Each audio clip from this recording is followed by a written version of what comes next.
of return. Okay, that's in my opinion, grounds of legitimate disagreement on the Israel-Palestine conflict.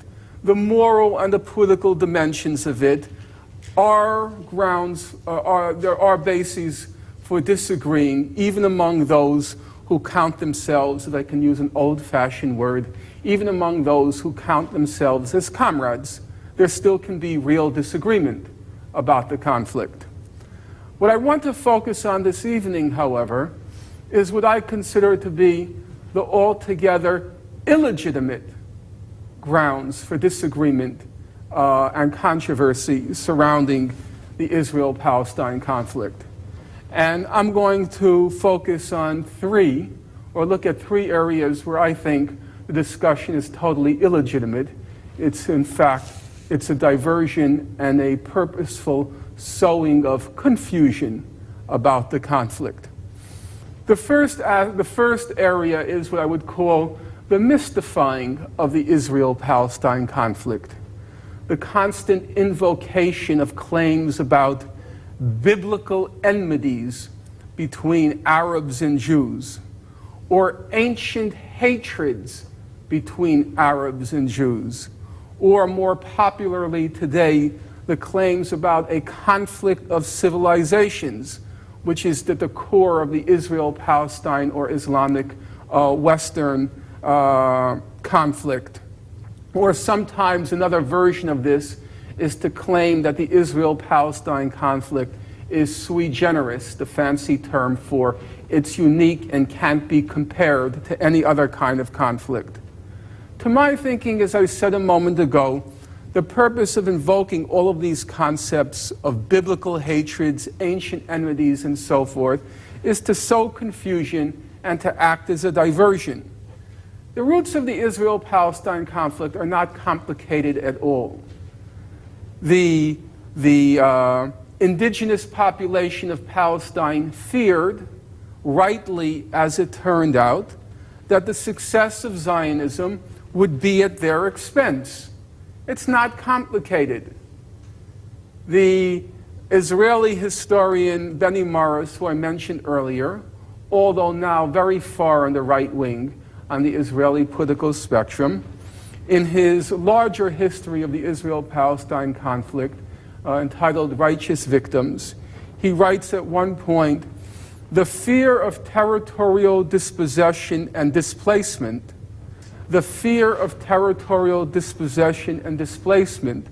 was to be the chief motor of Arab antagonism to Zionism.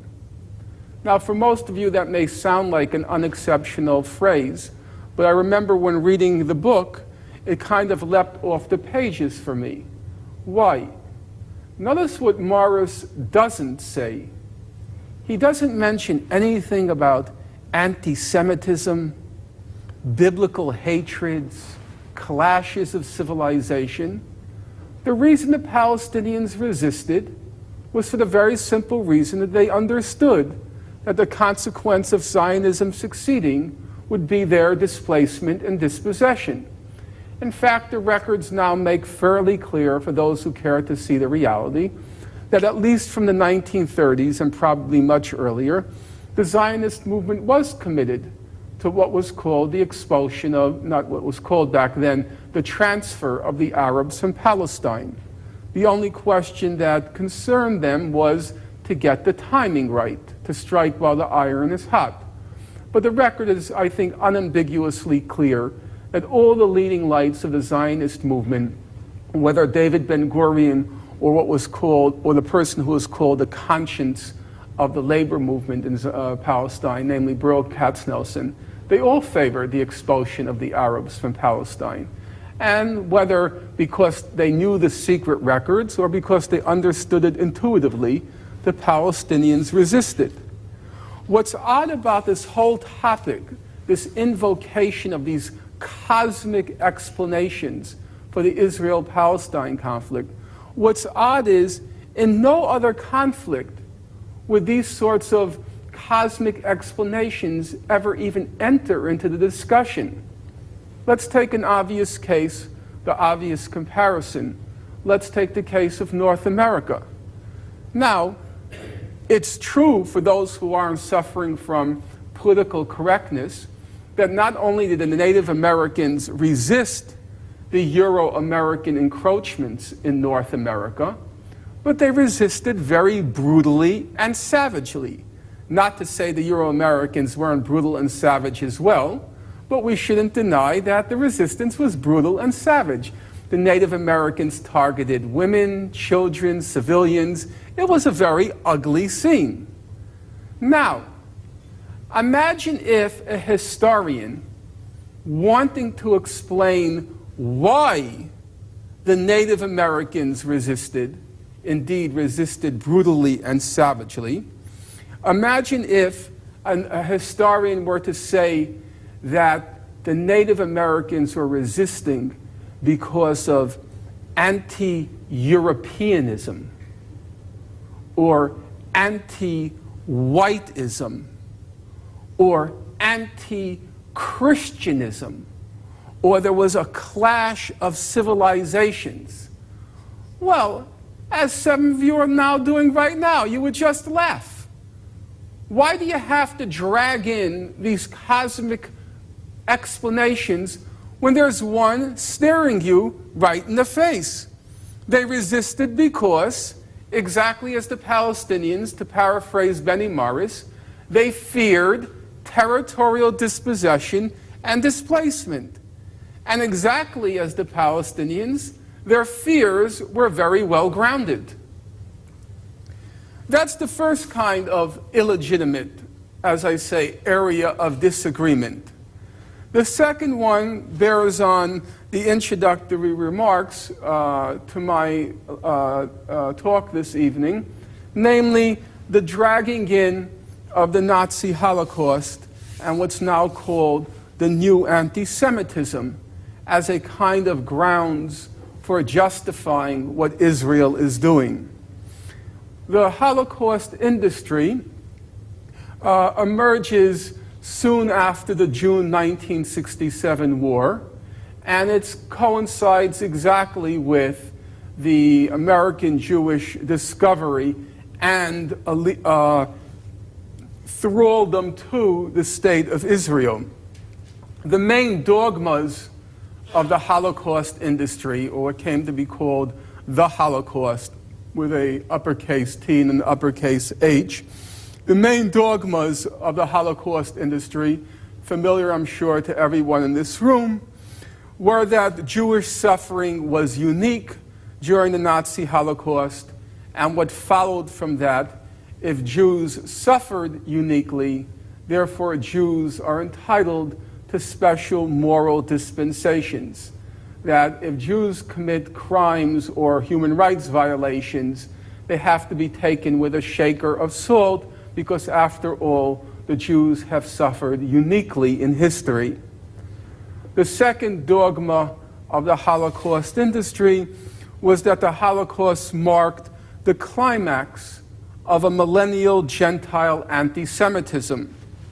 And this anti-Semitism was irrational, a standard claim that the killing of the Jews by the Nazis was completely irrational, and what followed from that was that all anti-Semitism or all animus directed at Jews is irrational.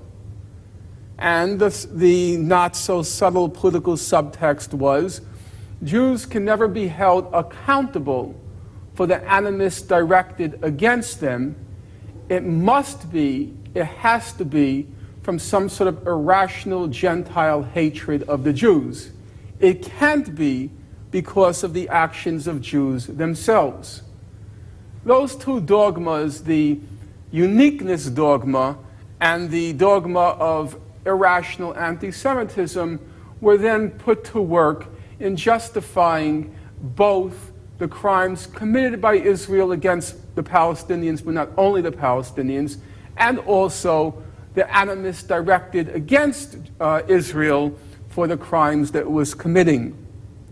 That was basically what was happening until you could say, roughly around 2000, when a new industry, or I should say a I don't know what's in business, what would you call, beneath a conglomerate would be what? Or a, whatever, I don't know enough about business to tell you. A division of the Holocaust industry started up in 2000, and that was the new anti-Semitism industry, or division of the Holocaust industry. Now that happens for people who have a historical memory which stretches back more than a week, which means rules out 99.9% of the media, and the only thing they remember more than a week is the shape of Michael Jackson's nose. But if you ask for any other issue, people forget. In fact, every 10 years, for those who care to remember, every 10 years, the Holocaust industry cranks up the new anti-Semitism. That will come as a surprise to the younger people in the audience, perhaps even to some of the older people. My evidence, go to your library and look 1974. The head of the ADL, the Anti-Defamation League, which specializes in defamation of character, the ADL in 1974, the head, Arnold Foster and Benjamin Epstein, they put out a book. You know what the title of the book was? It was called The New Anti-Semitism. 1982, the head of the ADL, Nathan Perlmutter, and his wife, Ruth Ann Perlmutter, they put out a book. What's the title? The Real Anti-Semitism. What's the theme? There's a new anti-Semitism. Everything old is new again. They're cranking up exactly as in 1974, when pressures were put on Israel after the October 73 war. Pressures were put on Israel to negotiate with its Arab neighbors. And in 1982, when pressures were being exerted on Israel to negotiate with the Palestinians. And now in 2000, when new pressures are being put on Israel because of its conduct in the occupied territories, every 10 years, they start with a new anti-Semitism. It's even amusing when you look at the history that even in the fine details, it's everything old is new again. Everyone here in the room is no doubt familiar with the most important controversy in the history of humankind, namely whether Mel Gibson's Passion of the Christ is anti-Semitic or not. You have to weigh in on that question. What else could possibly concern anyone in the world today? Well, go back to 1974. I think it would be a useful experience for you. Open up the book by Forster and Epstein called The New Anti-Semitism. Do you know what the centerpiece of their evidence of the new anti-Semitism is? Not Passion of the Christ, but Jesus Christ Superstar. They say Jesus Christ Superstar is anti-Semitic. For those of you who follow the current controversy, how many people have read a few articles on it? Okay, good. So you'll notice in the current articles on the topic, the burning issue of our time, there's always speculation, not speculation, but the accusation of anti-Semitism because Pontius Pilate's role in the crucifixion of Christ is played down and the blame is all put on the Jews. How many people are familiar with that criticism of the movie? Good. You go back to Jesus Christ Superstar. Back then it wasn't Mel Gibson who was being attacked. It'll amuse you to know who was the dragon that had to be slain back then. The film was made by Norman Jewison, who wasn't Jewish, but the main culprit was Andrew Lloyd Webber. He was the Hitler of his time, trying to incite anti-Semitism against the Jews. Even in the details, it's a rehashing of an old script. What does the record show? I've gone through the record quite closely over the past few months. I've read all the publications on the topic of the new anti-Semitism. What does the record show? There's no evidence of it. Now, I think you'll be surprised, and believe me, I'm of the old school. I believe you should doubt authority, even though I'm not much of an authority, but you shouldn't just believe what I say. Correct. But look at the evidence. Most of you are web users. Go to a report that was published just yesterday by the Pew, P-E-W, Research Center. The Pew Research Center is a very reputable polling, does very reputable international surveys of public opinion. How many are familiar with it? Raise your hand. Good. Go look at the report they issued yesterday. Very interesting. The report did research, they did survey the question of the new anti-Semitism. Do you know what they found? They found not only was there no evidence of a new anti-Semitism, they said in most European countries, attitudes towards Jews are more favorable now than they were in 1991. It's actually improved the climate and the regard for Jews in Europe. So where does all the evidence come from of a new anti-Semitism? I've been looking into it. A large part of it is just sheer fraud. There's a lot of talk now about campus anti-Semitism. So I was curious. I sat down and looked at all the claims, and I started to call up the campus Hillels, the main Jewish representatives on campus. There was a claim about anti-Semitism at the University of Chicago. It's broadcast everywhere, circulated everywhere. Called up the Hillel at the University of Chicago, called up the University of Chicago administration. It never happened. It was just made up. Then there was a claim by a Ms. Marilyn Greenspan in Tikkun. How many of you read Tikkun? Okay, you saw the cover story about 2 months ago, the new anti-Semitism. So Ms. Greenspan, she says, at Yale University, this is in the lead paragraph, Yale University, Jewish student wearing yarmulke is attacked by an Arab. Okay, I called up the Yale Hillel, called up the Yale administration. It never happened. It just never happened. I asked Marilyn, I emailed her, where'd you get your information? Oh, I got it from Pat Robertson's 700 Club. That was her source. Well, I'm not going to go through the whole list. A large part of what's claimed to be an outbreak of new anti-Semitism is simply fraudulent. There's a second category, namely the classifying of any criticism of Israel as anti-Semitic. There was a very talked about report called Manifestations of Anti-Semitism in Europe, which it was claimed that the European Union tried to suppress. This was about a month ago. And then they posted the report. I went through the report very carefully. I would say about 2/3 of it was simply criticism of Israel being classified as anti-Semitism. And then there's a third category. The third category is what you would call a spillover, namely criticism of Israel, which has spilled over into criticism of Jews. That's true. Is it very surprising? How many people remember during the Vietnam War, criticism of U.S. policy in Vietnam spilled over into anti-Americanism?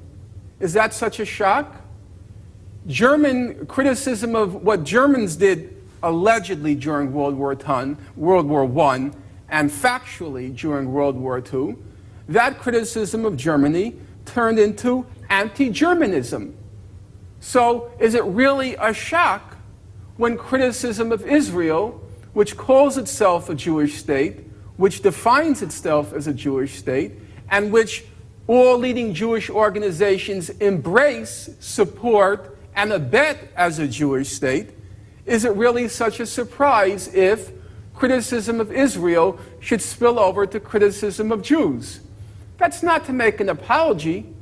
That's simply to say it's perfectly to be expected, and the best way to nip that kind of criticism is just like to nip the criticism of the anti-Americanism. The best way was to get out of Vietnam. The best way to nip that kind of criticism is for Israel to get out of the occupied territories. And then that problem won't arise, or that part of the problem. So that's a second aspect, in my opinion, totally fraudulent, namely the dragging in of the Nazi Holocaust and now the cranking up for the third time in 3 decades of the new anti-Semitism. And the last category or source of the disagreement and the source of the dissension is probably, in many ways, it's the most dispiriting, I have to say. And that is the proliferation of simply vast amounts of fraud on the Israel-Palestine conflict. Scholarly media fraud on the conflict. Now, it's no doubt the case that frauds are produced every week, probably every day. But given the normal protocols of scholarly life, it's usually fairly easy to detect. When you're involved in the world of academia, you always check things just on the surface. If a book is published which makes a kind of grandiose claim or controversial claim, you check, maybe it's not the right way to go about things, but we all do it. Who published the book? Who wrote blurbs for the book? What kind of reviews did the book get? And usually, more or less, that can isolate large amounts of fraud on the topic.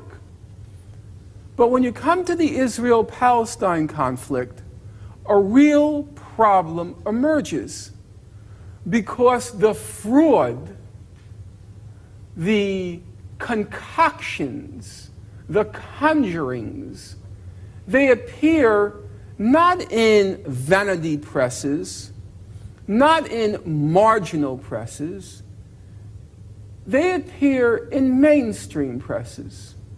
They're published by they're produced by very respectable professors. They receive very excellent reviews. They climb to the top of the Amazon and New York Times bestseller lists. That's a real problem. I mentioned earlier the story of Joan Peters. And now we have a more recent case. We have the case of Alan Dershowitz, the Harvard law professor, senior position, the Felix Frankfurter Chair at Harvard Law School.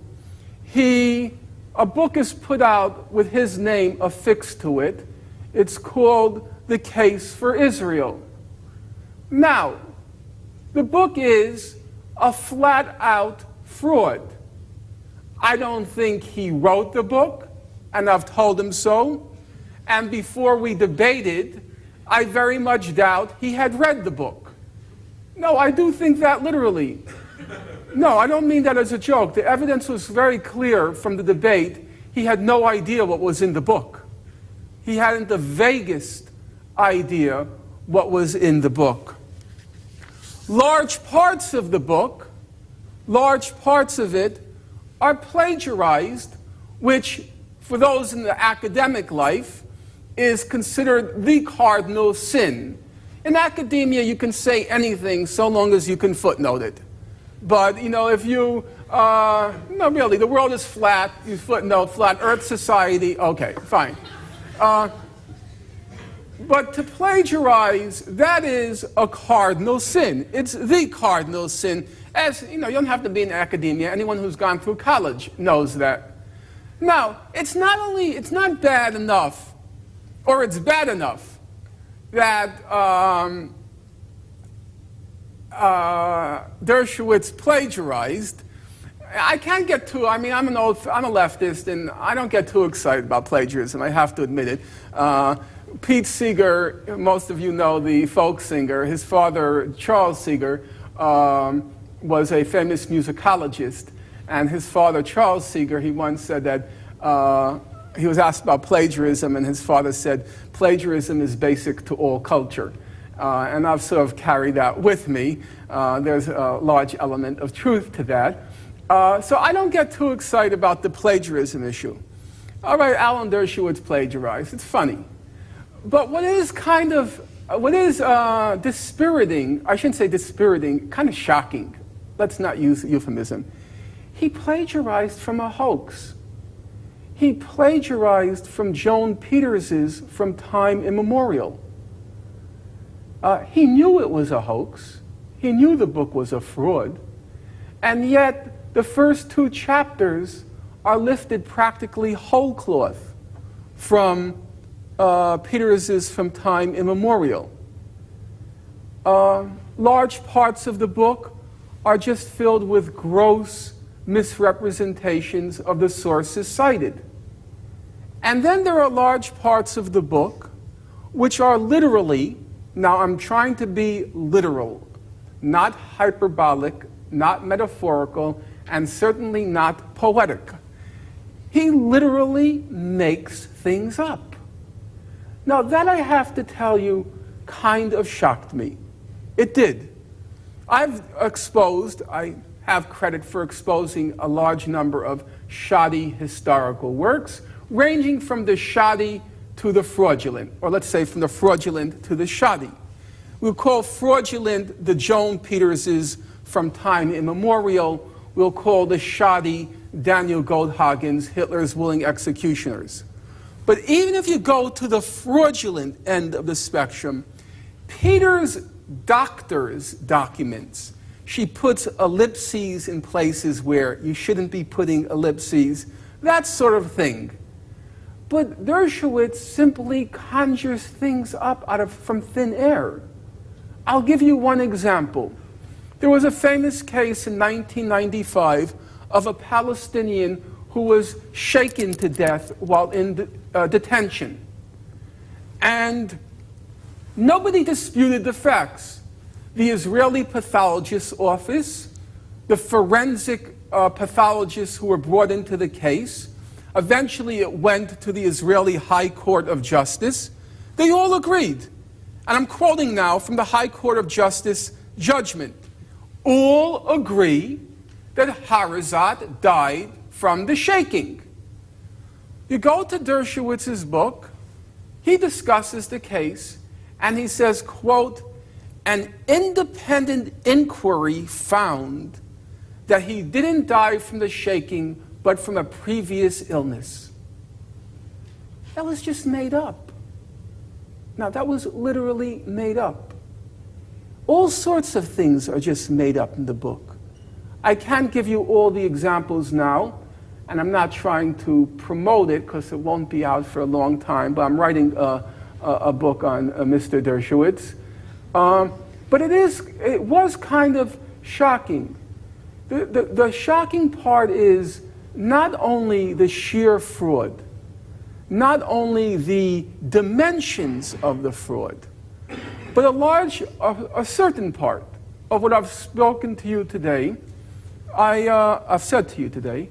I debated Dershowitz, and I said it right to his face. I said, I don't think you wrote the book. I don't think you read the book. The book is a complete fraud, and you should admit it. It was all open. The debate was then fairly widely disseminated on the internet. And then a columnist for The Nation magazine picked up on some of the charges, and there was a back and forth with Dershowitz in the pages of The Nation magazine, a fairly respectable, left liberal publication. After all of that, the reviews started to come out in the Washington Post, in the New York Times, in the Boston Globe. All of them gave him favorable reviews. it made no difference. People often ask, why did Dershowitz do something like that? Well, there were two reasons why he did something like that. Number one, because he knew he can get away with it. He understands American intellectual culture. You can say anything, you can do anything, so long as it serves the cause.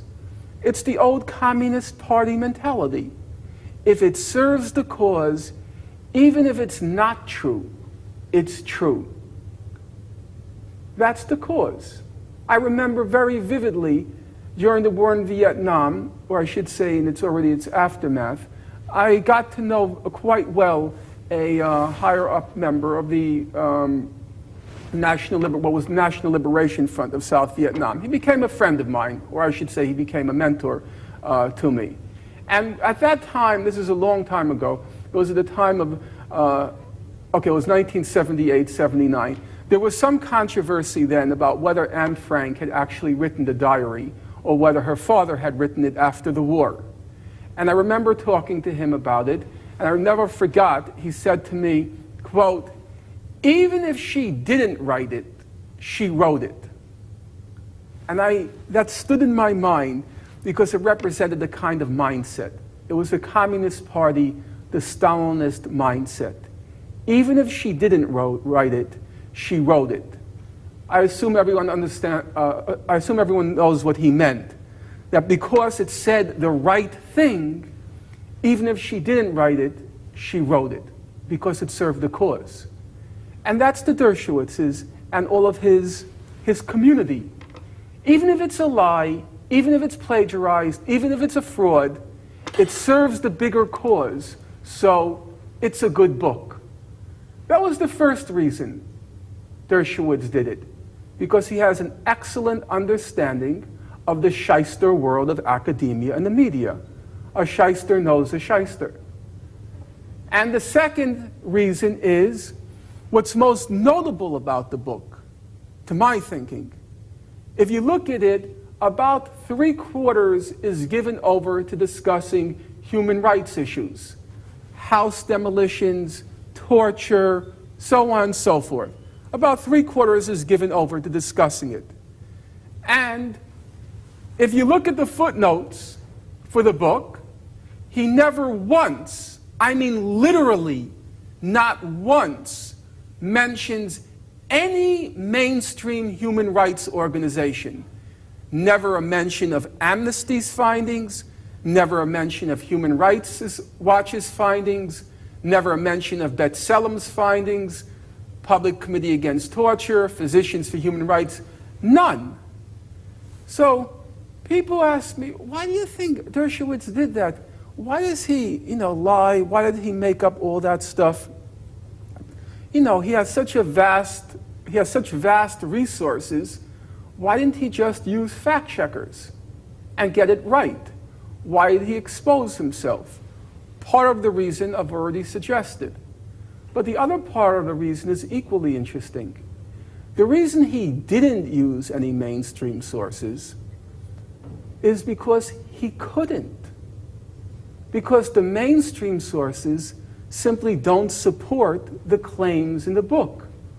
The reason he had to make up so much is because there's no basis for what he's saying.